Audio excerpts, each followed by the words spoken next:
All right, just tell me when you hear like what I'm saying right now.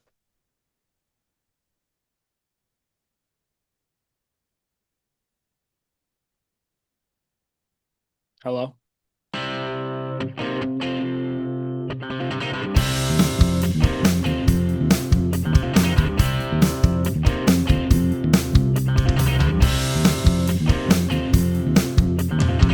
So back.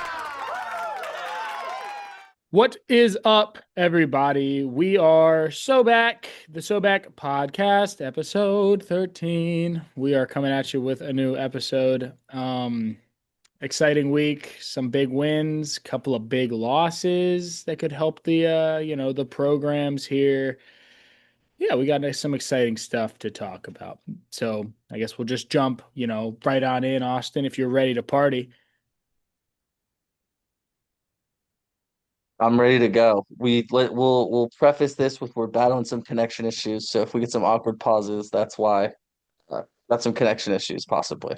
Yeah, I am very sorry about that. I will apologize in advance because I can already tell just based off of that question that there's going to be some awkward pauses, but you guys will deal with it. There's only like 14 of you guys listening, anyways.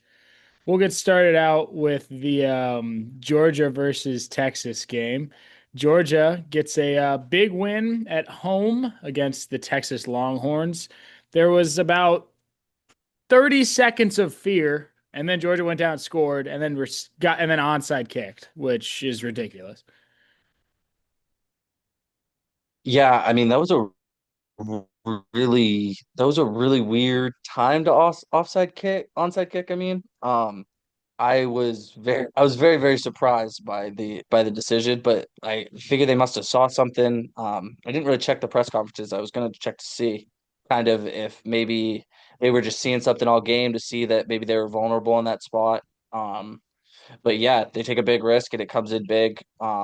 They score before onside kick, score again, and but at that point, there's no looking back. And they just complete kind of a dominant fourth quarter.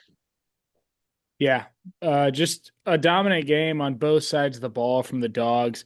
5 versus 10, and it really looked like it was 5 versus unranked. No offense to Texas, or maybe offense to Texas. I don't really feel too bad, but 3 sacks, 2 turnovers on the defensive side of the ball. Offensive side of the ball, Gunnar Stockton looked great. He was slinging it. He had a lot of attempts this game. I think more than he's had all year. So yeah, Georgia looked good. Georgia to me seems to be peaking at the right time. There are a lot of teams that I think are kind of plateauing, maybe starting to go down, maybe having a little bit of a dip in form. And this Georgia team seems to be coming out looking a lot better these last 2 weeks. Really starting to come into their own, find the offense, get really pound the rock, get it to work. And the defense is starting to play a lot better, playing 4 quarters, which is not something that's been guaranteed from this Georgia team all season. So I really like how we're playing to start to get into kind of playoff season. And honestly, it might be a good spot to be in to be ranked number 4, not in the SEC championship game. You don't have to play the extra game, and you still get a first round bye. Um, we might be in kind of a perfect spot here. Yeah, there's definitely a good chance that Georgia will not be in the SEC championship game and will be able to play in abiding anything crazy, Georgia will be in the college football playoff, abiding 2 losses in a row, including one to Charleston, right? Charlotte? Charlotte, Yeah, okay. All right. Yeah, Charlotte. Charlotte. Charlotte. Sorry about that, folks. Shows you how much I know about that squad. But abiding a loss there, I would think we will see Georgia in the college football playoff no matter what. But if you can win both those games, yeah, you could be ranked 4, not even have to play in the SEC championship, and you get the bye week no matter what. Could be a good spot for the Dogs. But yeah, we will proceed here into the big loss of the week, which unfortunately does not help the Dogs get into the SEC championship because they have the tiebreaker. But Bama falls to Oklahoma in pretty much a backs to the wall again. Oklahoma seemingly just battling when they need to keep themselves alive in this college football playoff talk. And they get a big win versus Alabama in Tuscaloosa, ending the biggest win streak at home for any school. So big one there. Yeah, I mean, it was a huge win for Oklahoma. John Mateer played well, but it was really this Oklahoma defense that shined. In the fourth quarter, they shut down Alabama. They get a late pick on Ty Simpson, and they had forced him to fumble earlier in the game. It was just kind of a dysfunctional looking Alabama in this game. I think the Oklahoma defense made them really, really uncomfortable. And you could tell that this was kind of an Oklahoma team that was playing for, their playoff spot. It's going to be interesting to see if Alabama makes the SC championship game and they lose in the SC championship game. How will the college football playoff committee kind of see that? I don't think they'll be punished for playing in an extra game, but crazier things have happened. So we'll have to wait and see on that one. Yeah.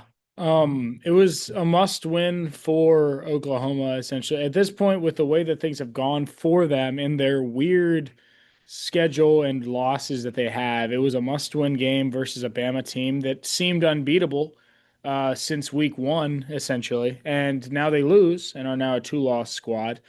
Um, Still up there in the SEC championship because the only undefeated team in SEC play is A&M currently. But um, a big loss and shows that Oklahoma is beatable. Since week one, after that, they kind of looked untouchable. And Ty Simpson looked like he could go on and get the Heisman. Bama could be a one-loss team after that terrible week one loss to Florida State. Yeah, and then Mateer showed up and gave Oklahoma a big win. And the Oklahoma defense, particularly, was another big step in this, holding Bama to only, or the Oklahoma defense, holding Bama to only 21 points in Tuscaloosa, forcing multiple turnovers, like you say. Just a big win for Oklahoma. Yeah, it's making it very difficult on these college football playoff voters to not put a bunch of SEC teams in there. Yeah, I was in a debate the other day with one of my buddies who I work with at Mellow Mushroom, and he was arguing with me that the Big Ten is a stronger conference than the SEC. And I watch both, but I just don't understand how you could say that a team like Wisconsin is as good as like Mississippi State or, um, I don't even know who's like Auburn, you know.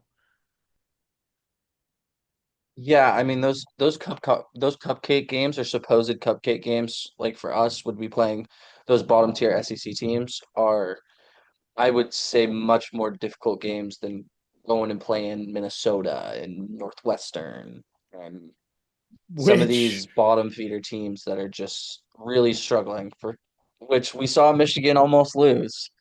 In Yeah, we're Wrigley, not. it's a weird environment.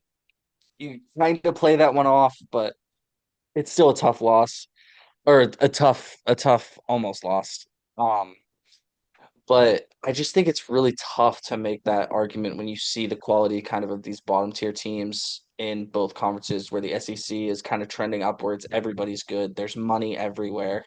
The exposure is so much bigger. The coaching a lot of times is better. Um, and so I just don't think that those just for that sheer fact, I just don't think that that's true. Yeah, I agree with you for sure. A conference that I know for a fact is not better than the SEC. Georgia Tech almost loses to Boston College in ACC bout. A conference that I know is not as good as the SEC. Did Tech win and end up holding on and getting the win? Yeah, they did. But this is similar to the Michigan game. It's a game that never should have been this close. It never should have been a battle, but Tech had to hang in there and hit a game-winning field goal, essentially exactly how Michigan played against Northwestern. Yeah, I mean, so I was at a bar watching the Alabama Oklahoma game and the Tech DC game simultaneously. And there were few Georgia Tech students in the bar. Do you know that their like fight song is like a minute and a half long? It's so long. Like I didn't know they were that. singing some fight song and it was just like a lot of clapping. I heard Georgia Tech maybe a couple times, but it was I swear to God, it had like a bridge and a chorus. It was crazy. I it was the craziest things I've ever seen. And they were singing their fight song after going to take the lead on 1-9 in a terrible conference, BC. I don't think they've won a conference game all season. They won one out of conference game, probably against a cupcake. I'd have to check their schedule to confirm that. But um, Haynes King was just the only form of offense that Georgia Tech had, and their defense couldn't stop Marietta High School. So it was just a, I mean, it doesn't look good when you're about to show up and play some of these heavy hitters with big explosive offenses when you give up 34 to BC. Yeah, no, not good. Boston College's one win of the year was in week one. On August 30th, they beat Fordham. I didn't even know Fordham had a football team. Like I didn't really either. that's Um, so I mean, a couple of these games are, I guess, kind of tight, but I mean, teams that are supposed to be beating them by a lot are like it was kind of tight with Michigan State. It was a 2 point game, but Michigan State's really not that good. 4 point game with Cal. Cal's not really that good. But then you have the ranked teams. You have Pitt, who beat them 48-7. I'm even going to give Clemson benefit of the doubt. Clemson beat them 41-10. Like Louisville beats them 38-24. I guess a little closer, but this is still a a two bad team. score game. It's just not really a good look for Tech. But Haynes King does lead a game winning drive. So can't really, once again, similar to the loss that Tech had, I can't really put this on Haynes King. They did put up 36 points offensively. Like their offense is good. It's just their defense can't, yeah, like you say, it just can't stop anybody. Yeah, I mean, it kind of comes down to just the recruiting. Like the guys are just too small. They're not big enough, and it Yeah. just they can get exposed sometimes like this. And I was very, very ready to come on this podcast today and just laugh and laugh and laugh at Georgia Tech fans who thought they were going to be undefeated coming into Georgia, which I still can because they did lose. But if they would have lost two in a row, I would have laughed even harder. Um, but Haynes King is still a threat to this Georgia defense that seems to have trouble with mobile quarterbacks. Um, but it's a good thing to see heading into what looked like it was going to be a really, really tough game. Yeah, for sure. You've seen a couple kind of blips in that Georgia Tech team that looked like they could really make a run at beating Georgia this year. Still can. Let's not sleep on them. They absolutely still can. But those little blips definitely make things a little bit, they give you a little safety, so to speak. Um, and then we have my personal favorite game of the week, other than maybe the Georgia game, which was, I mean, South Carolina had this game. South Carolina had this game in the bag. It was 27-3 at halftime. I just cannot It was believe. 30-3, Oh, it was 27 point. I thought it was 27. Well, it was 30-3 at 27 halftime. points. Yeah, and Texas Tech goes on 28 unanswered points to win the game 31-30. Unreal. I mean, Marcel Reed finally shows up and realizes, "Oh, hey, I'm playing football. It's time for me to show up." He had two very, very bad. And a fumble. Or no, he had one very bad one and a fumble. Which the fumble was a backwards lateral that should never have been thrown. Right. He looked god awful in this first half. And this is kind of the first time we've seen this A&M team look vulnerable. Just when their offense really isn't clicking. So I think a lot of coaches will see kind of what South Carolina maybe did in that first half to put them off and see kind of what they can replicate there. But one thing that I did want to talk about, did you see, I'm sure you did, the video of the state trooper walking up the tunnel and bumping the wide receiver? What is that guy doing? Like, so I watched the video back a couple times because I saw it in real time, and I was like, that's weird that he's kind of in that spot. So I watched it back. The guy runs down the tunnel. The state trooper is nowhere to be found. And then as he's walking back, the trooper comes up and kind of bows his elbows out and then scolds him. And it was just like it was the most obvious, like, I'm so pissed that my favorite team is losing that I'm just gonna do something so irrational that like is just inexplicable. So on one hand I get it. On the other hand, it's like you're an older guy, probably in your 50s, 60s, and you just bowed your elbows out at a 20 something playing football for a team that you don't like. So it's not really a good look. No, it's not. I didn't even see that video. I'm assuming that it's an A and it's a Texas State trooper that bows his elbows out to a South Carolina player. Yes. Yeah, I Yep. mean, sometimes I mean, I'm not gonna like He was relieved of his duties during the game. this is, a football podcast. I'm not looking to talk about police or anything here, but I'm just saying state troopers can be kind of mean. State troopers can be a little bit mean, and that does not surprise me that that's the move Mm, that's pulled there. Um, but I yeah. mean, I But cannot. Texas A&M pulls off a crazy comeback.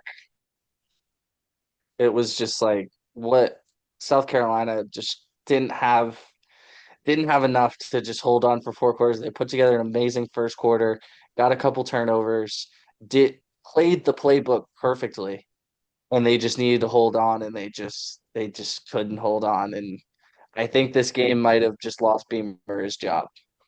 Um, I think if he wins this game, convinces South Carolina to keep him with a roster that's probably not as good as you would have liked it to compete in the SEC. But um, yeah, I think having this game won and then basically you just lose it and you just give it to Texas A&M. I think unfortunately Shane Beamer's going to lose his job here. Dude, I think that somehow, some way, this game is actually similar to what we said the other week with Indiana. I think this game is really good for A&M. I know they're undefeated. It's like the same scenario as Indiana. This is gonna make A&M like, holy cow, dude, we almost lost. Like that was really scary. And they Yeah. showed that their offense can put up 28 unanswered points in one half of football against like a team that's not like amazing, but it's an SEC team. Like they're not terrible, and they end up getting a huge comeback victory, a historic comeback even. Before we go into this next game, I just want to touch on Notre Dame really, really quickly because they beat Pitt. Pitt was ranked number 22. It's a pity ranking. Is going to get way too much credit for it. They blew out Pitt. Pitt's not any good. Notre Dame continues to play a cupcake schedule. That's all I want to say about Notre Dame. Yeah, I was really hoping Pitt would keep it tight with them just to kind of open people's eyes. Unfortunately, they didn't. Um, dare I say, as I said earlier the weekend, that I'm actually starting to fall for it and believe in Notre Dame. I wish I wasn't, but I'm slowly starting to. But we'll see how things proceed. I'm trying. I'm battling. I'm battling for you, Austin. But Can't do it. um, You can't do it. I'm trying. I'm trying. We had Indiana smack the crap out of Wisconsin. Kind of a get back game for them there. Needed it. At first, it was kind of nervous, or it was kind of scary. Like it looked like Indiana wasn't really going to put up a lot of points, and it was going to be another close game against the team that shouldn't hang in there. But Fernando Mendoza ends up stepping up and bolsters his Heisman argument with 4 touchdowns, and the Hoosiers will improve to remain undefeated throughout the year. Yeah, I mean, it's all about Fernando Mendoza. He's the one that he's the cog in the engine that really makes this team go. And if he's playing well, they have the chance to be in any of these games. And they improved to 11-0. They beat Wisconsin the way that they should. Um, yeah, it's a good win for Indiana.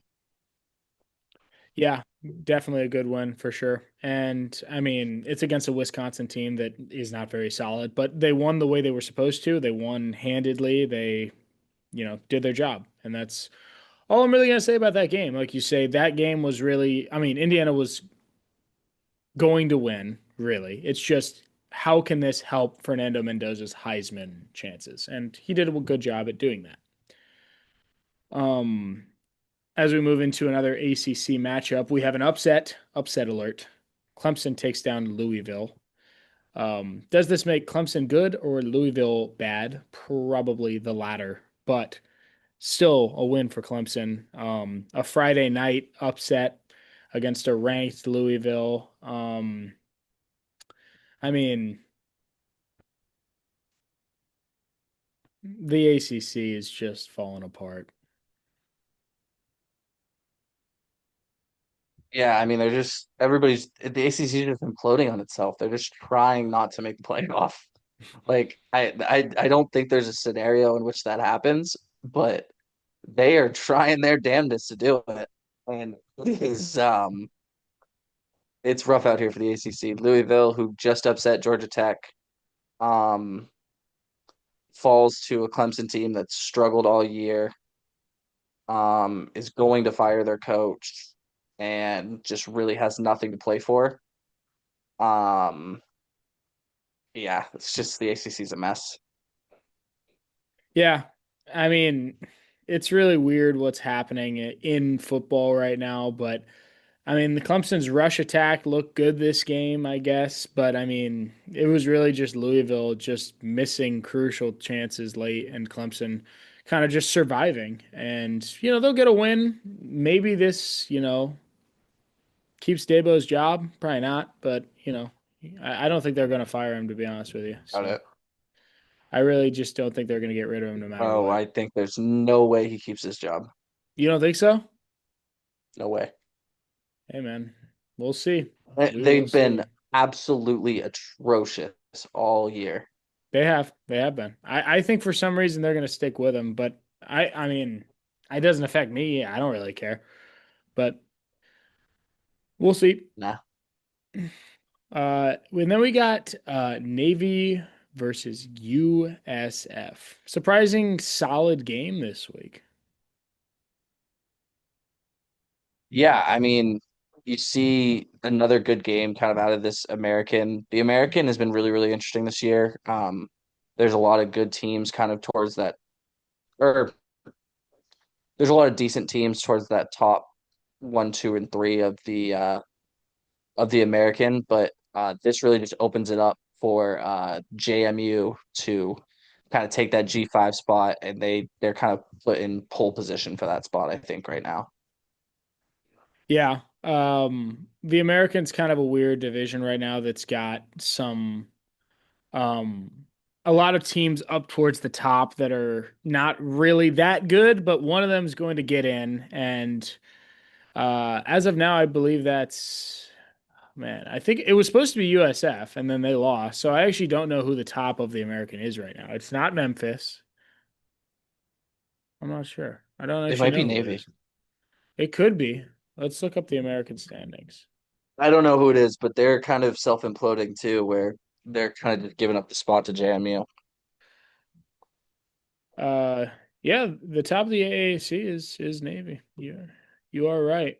You are right in that. Memphis is down there. Tulane's kind of hanging in down there. I don't know. We'll see. Interesting kind of division there. And even Yeah, North Texas is really hanging making in things there. interesting. Weird. Kind of a weird one there. Yeah, But North Texas is the highest ranked out of all of them. yeah, it's a weird thing that's going on there in the American. But that was our recap of the week. Pretty good week of sports. Couple upsets here and there, but mostly a pretty straightforward week. Things went kind of how I thought they would go. I mean, the teams at least I thought that would win, most of them won.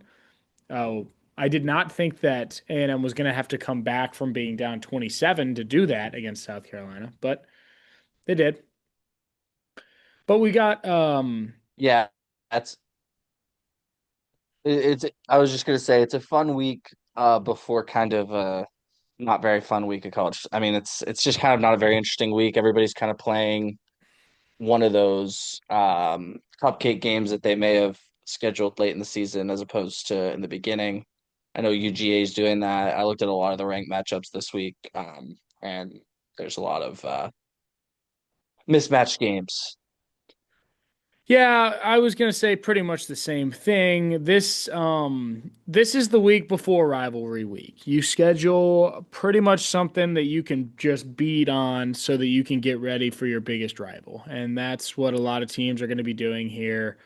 Starting with UGA versus Charlotte. In UGA, obviously, Georgia is favored by 44 and a half points. It's a lot of points, but man, I don't know. Do I think Charlotte can cover that? I don't really I don't really know. I don't really know anything about Charlotte. I would actually say that with Georgia beating Texas by 25, I think that Georgia can beat Charlotte by 45. I do think so. 100% they can. It's just kind of what Georgia do we see? We saw CJ Allen get hurt in this Georgia game where he's probably going to end up taking a rest this week. Um, a little bit, we got a little bit banged up here on the defense. I think we're going to see a lot of different faces starting than we might normally see, and probably a little bit more of Ryan Puglisi and some of the twos towards the end of this game, hopefully. Um, but can't overlook anybody. But we just kind of hope that Georgia takes care of business here. I would hope so. Should be a win for the Dogs, I would think. The question is whether they cover 44 and a half. I would think that they will win, but 44 and a half is high. I don't know. I would take the Dogs to cover just because of how solid they look currently, but I would not be surprised if it's just like a 50-7 game, you know. Right, something close to the number, but not right over it. I wouldn't be surprised if this game goes to Charlotte in the points, but you know, it's a tough one to judge. For sure. This might actually be in my opinion, probably the best game of the week. There's not really much to look forward to, but we've got USC going into Oregon. Oregon's favored by 10. Um, but I think USC is actually not as bad of a team as this spread is making them out to be. They did just beat Iowa in a hard-fought battle, and Iowa, you know, hung in there pretty strong against Oregon just 2 weeks ago. I think this has an opportunity to be a really close-ish game. It is in Oregon, which is a little more difficult, but I think USC can cover 10 for sure.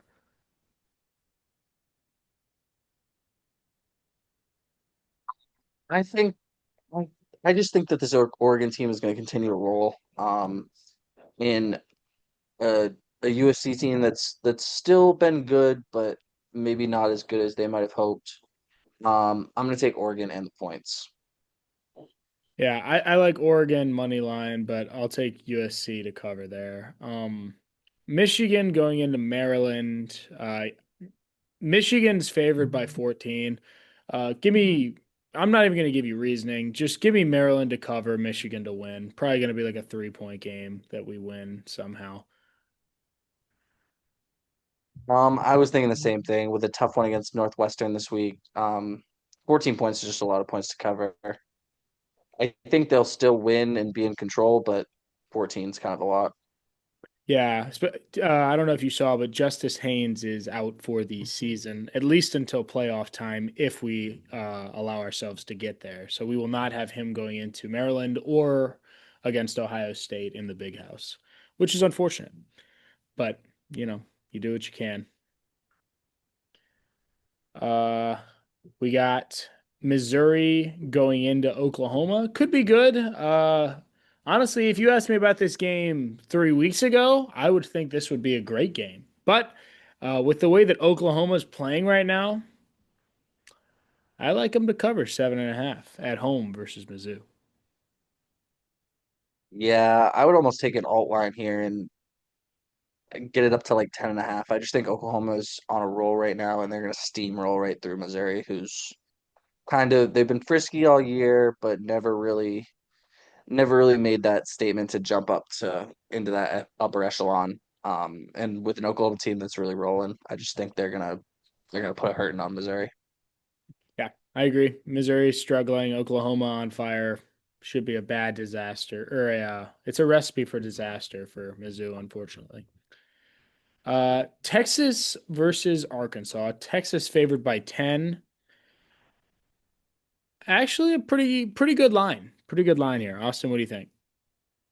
I think this is kind of a test game. It's a tough game to pick because we're not sure what kind of Texas team we're going to see here. This is a Texas team that just effectively eliminated themselves from the playoff, um, and are now just playing to be in a decent bowl game, which I don't really think any of these players who are just going to go in the transfer portal anyways really care about.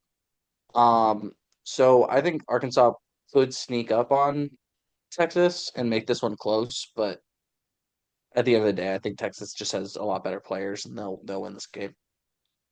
Yeah, I agree. 10 is an interesting number. I am going to take Texas to win the game. I don't know. I think Arkansas can cover that, but I'm going to take Texas simply because they are Texas and it's in Texas. That's why. That strategy has helped us before, so Yeah, so that's why I'm going to take Texas to cover there. Um, and now we have Pitt going into Georgia Tech. Now this one could actually be pretty tight with how things are currently going for Georgia Tech, who are actually kind of slowing down a little bit. A Pitt team who also has been kind of slowing down a little bit, just got the brakes beat off them by Notre Dame. This is a interesting game here because if Georgia Tech doesn't win this game handedly the way that Notre Dame did, not a very solid look for Tech. yeah, I mean, we saw what supposedly number 9 in the nation Notre Dame did to Pitt. If Tech wants to be regarded as one of these teams in that upper echelon, they got to win. They got to win in dominant fashion. I don't necessarily see it happening. I think Pitt is going to come back angry after kind of getting showed up by Notre Dame. Um, and Tech has just looked not as good these last few weeks, and I kind of expect it to continue. I'm actually going to take Pitt money line. Really? All right. Yeah, I'm going to be opposite of you. I do think that with Tech knowing that Georgia is right on the horizon, I think that they're going to get the win, and I think they're going to win by about a touchdown. So I'm going to take them to cover as well. But would not be surprised if Pitt does come in. I think this is going to be really high scoring because that seems to be Tech's MO right now. Pitt yeah, put they can't up play a defense. no, they can't. Pitt essentially did nothing offensively against Notre Dame. And I think that Pitt versus Tech is going to be like 38 to 31, 38-45. It's going to be like a high scoring game that's um, going to lean, I think, in Tech's favor, but we'll see. The only reason I'm saying that is simply because I think that Haynes King and Tech are hungry for the dogs and want to go in there with just one loss and make that game actually matter. But we'll see. Now I guess we can jump into, the pros. Why not? You Um, I I guess I can, guess I'll intro it. Sorry, I saw what you were doing there. I didn't realize it. Um, but we had a tough week for the Dirty Birds this week. well, A loss in overtime. Um, it is now it time happens. for Eddie's Falcons. Look, guys, I don't need a minute. I need 20 seconds. 20 seconds of your time. Fire Raheem Morris, fire Zach Robinson. Um, Michael Penix is hurt, so this season is definitely over. Drake London is also hurt, so the season's double over. Okay. Um, we're terrible. The Panthers apparently own us for some unknown reason. That has never been the case ever. And I will not be watching another game for the rest of the year, which is a lie. So All right, that was Eddie's 20 seconds. Yeah, tough one, tough watch for Falcons fans. To get swept by the Panthers in a season series is it's the never a first good time it's look. ever Hasn't happened, happened since Greg Olson. First time it's ever happened? ever. Ooh, okay. So yeah, even worse. Yeah, we'll move on. To a very exciting game in the well, not that exciting. The Bills Bucks 44-32. A lot of points. Josh Allen's with 6 total touchdowns. Um Started off a little bit slow. He did have 2 picks in this game. But the Bills just kind of continue to roll and the Bucks continue to slip down. Yeah. Um, the Bucks have completely now the Panthers have a gauntlet of a schedule ahead, but the Bucks are kind of just keeping that door a little bit cracked that the Panthers can still win this division, and the Bucks are kind of letting them back in it because the Panthers and Bucks haven't even played yet. The Panthers get them twice. If you can beat them both times, you got a serious chance at winning the division. Do I think they can? I do not think the Panthers are that good. I think the Falcons just really stink. But you never know what Panthers team you're going to get. Panthers beat the Packers, you know. They beat the I don't know, the Dolphins, lost to the Saints. You don't know, I don't know who the Panthers are. Sometimes they're really good, sometimes they're really terrible. Um, but you know, Baker looked pretty good against the Bills. It was just you can't give up 44 points and expect to win a game. Yeah, I mean it's just a tough day for the Bucks defense. You score 32, you hope to win a lot of those games, but this Bills offense is just really explosive, and Josh Allen continues his MVP quest. Yeah. It almost was like a hey, did you forget I'm here? I'm still looking for the MVP kind of game. And, you know, he did, you know, have the two picks, but still 6 touchdowns is nothing to sneeze at. Um Seahawks Rams was a really good one. That was actually a really close game that the Seahawks had zero business being in. Sam Darnold turned the Mhm. ball over 4 times. Zero business to be in this game, but came down to a 60-yarder that was kind of just a shank, but you know, still a really close and good game by two teams who I think are two of the best teams in the NFC. Maybe not the best, but two of the some of the best NFC teams. Yeah, I mean, um, Seahawks, a game you have 4 picks. I mean, you just hope that your offense can pick you up and maybe score a few points off some of those. And uh, the Seahawks were just never able to kind of recover and get what they needed out of this game. And the Rams ended up getting the win, and they did what they had to do. Yeah, did their job. And that helps them in their quest to win the NFC West. Um, now we had another game that's insane is the Chiefs have now fallen to 5-5. The Chiefs are 500. The Broncos defense looked great. And the Broncos improved to 9-2. I mean, I find it hard to believe that with at already 9-2, the Broncos would have a very difficult time missing the playoffs with how they're playing football right now. They look like a very solid team that could make a run. I mean, defensively, the Broncos look great. I'm not saying Bo Nix is going to be, you know, the Super Bowl MVP, but defense looks great. And Bo Nix is playing well enough that you guys are winning games like this 22-19. You know, you'll win 17-13. Like your defense is just good enough that you're going to win a lot of these games. Yeah, I mean, this is kind of this is a Chiefs team that we've now seen go 0-5 in one-score games, where last season they went 11-0 in one-score games. Um, so it's just those fine margins that we're used to seeing the Chiefs kind of grind these out and come out ahead in these spots. And They just haven't done it this year, and it very well might cost them a playoff spot.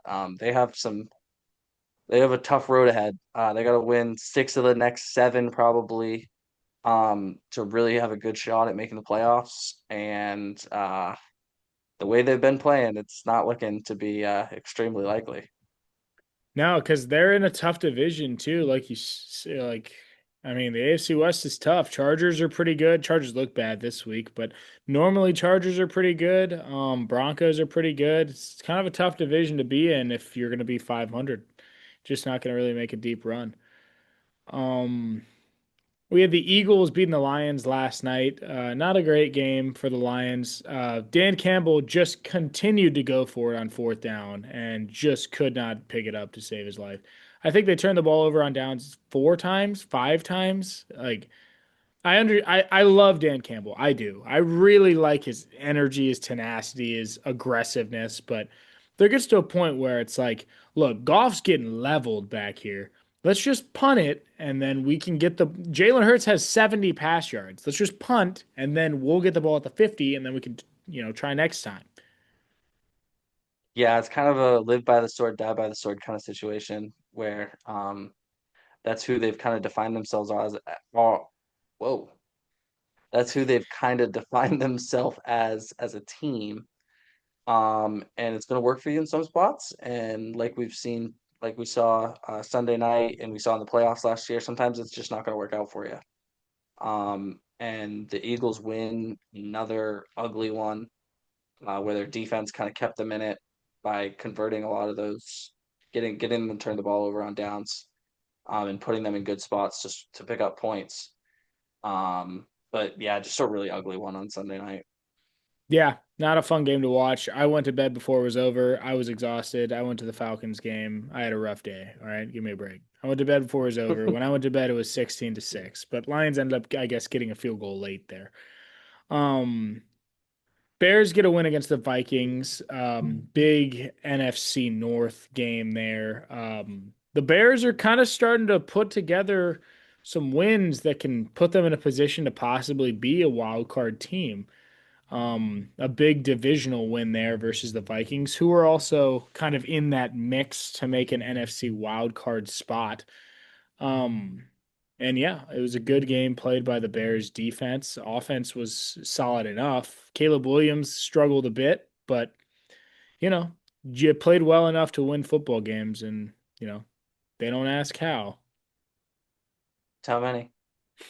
Yeah, this Bears team is kind of finding ways to win that we don't necessarily that we're not used to seeing previous Bears teams do.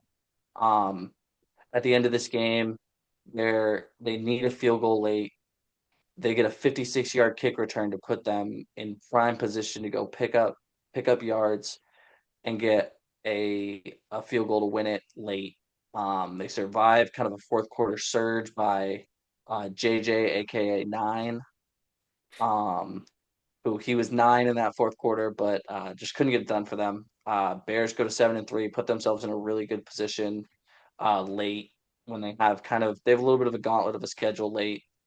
But if they can pick up three or four wins here in this last seven, they're gonna make the playoffs and they're gonna they're gonna be really improving and getting some good experience. I don't think by any means they're gonna win the Super Bowl, but just their goal this season, I think, is to be a playoff team and to learn how to win some of these close games, which it seems like they're doing. Yeah, I mean, if you had told me that through 11 weeks of football that the Chicago Bears were going to be first place in the NFC North, I wouldn't really believe you. I mean, the Packers have been solid. The Lions are a solid team. Even the Vikings are a young, exciting team. But the Bears are 7-3, and these next couple games they have are kind of winnable. I mean, obviously you play the Steelers, which I think is winnable. You got the Eagles and the Packers, but then you play the Browns. Then you got the Packers again, Niners, Lions. I think you need, yeah, you need three of them. You need four of them, and then you're probably in. Um, will they win the division? Honestly, I don't think so. I still think it's going to be either the Lions or the Packers, but I do think that they're going to get to the playoffs and could be a wild card team and could be sneaky. Their defense has been solid. Have not allowed many points, despite they had a mishap, I think, a couple weeks ago against the Bengals, who put up like 42 points. But other than that, defense has been pretty solid, and you just need to kind of keep your foot on the gas and keep churning out these close game wins like they've been doing. Yeah, I think taking one off the Packers would be really, really big in terms of their playoff hopes, just getting them in the mix for the division as well as for one of those wild card spots. Absolutely. But yeah, I mean that's pretty much good for the NFL for me. If you're ready to get into the AE poll, I'll hop in. I'm ready. All right. We've got a interesting AE poll ahead, obviously, with a lot of teams, starting to wonder, what's Ed gonna do? What's Austin gonna do? We don't know. And these guys want to, they want bids, and we give them. So here's what we got for you. We'll start it off as the, ceremonial start. Ohio State is number one.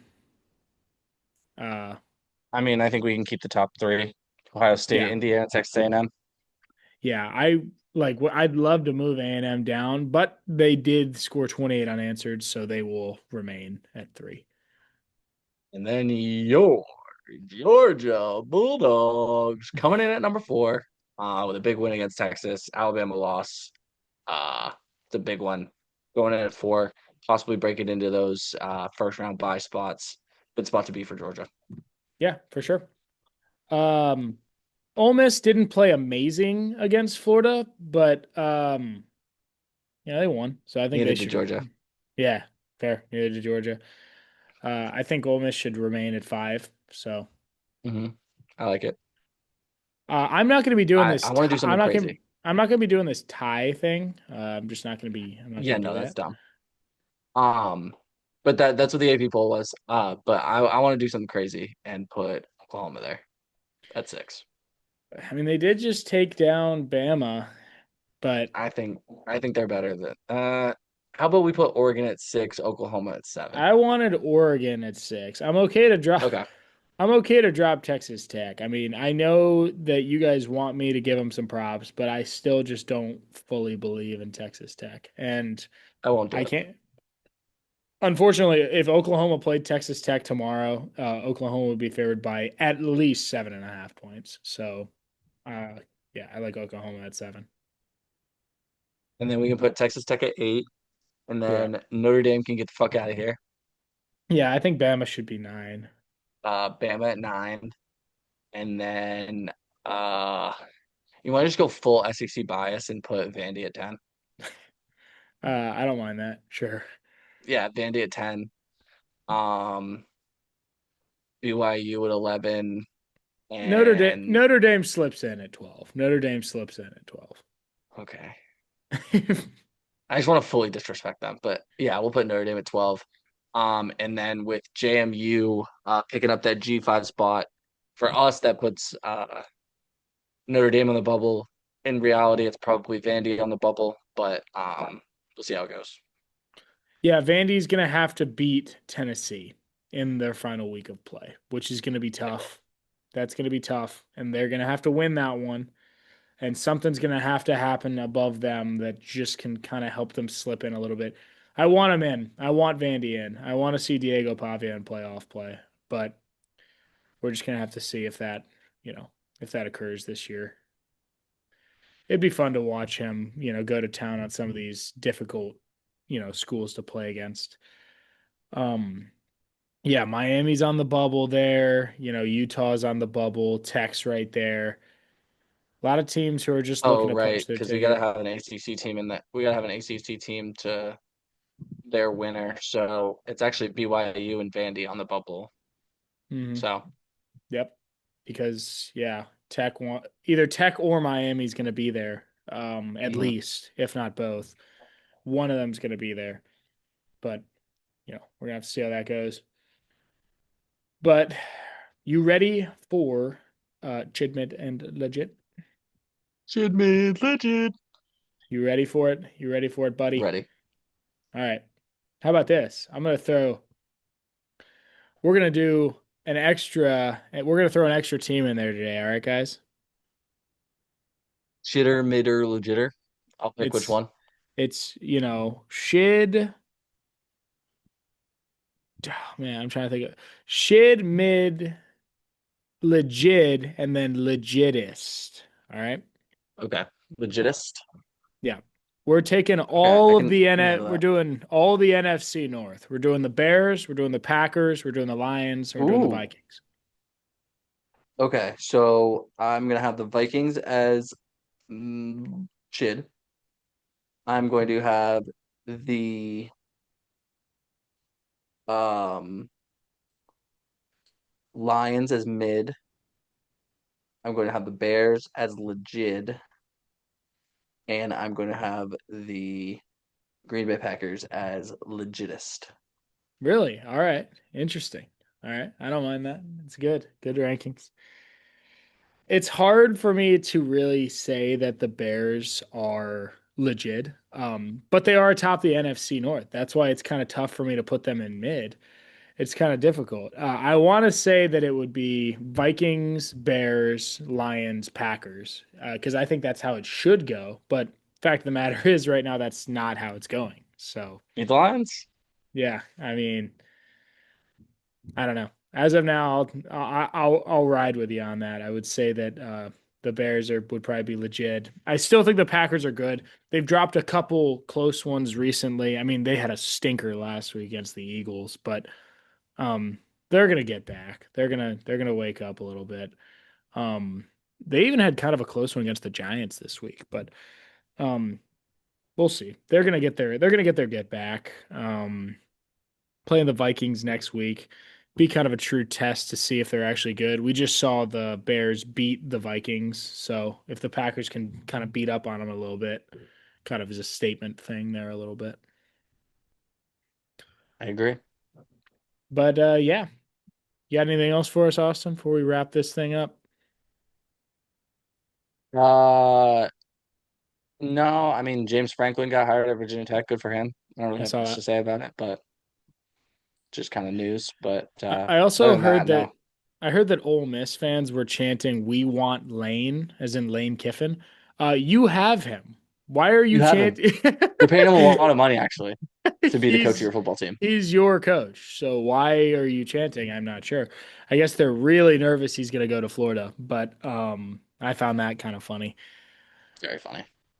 But yeah, that's about all we have for you this week, folks. We thank you guys for tuning in, and that was episode 13 of the So Back podcast. See you later. Peace.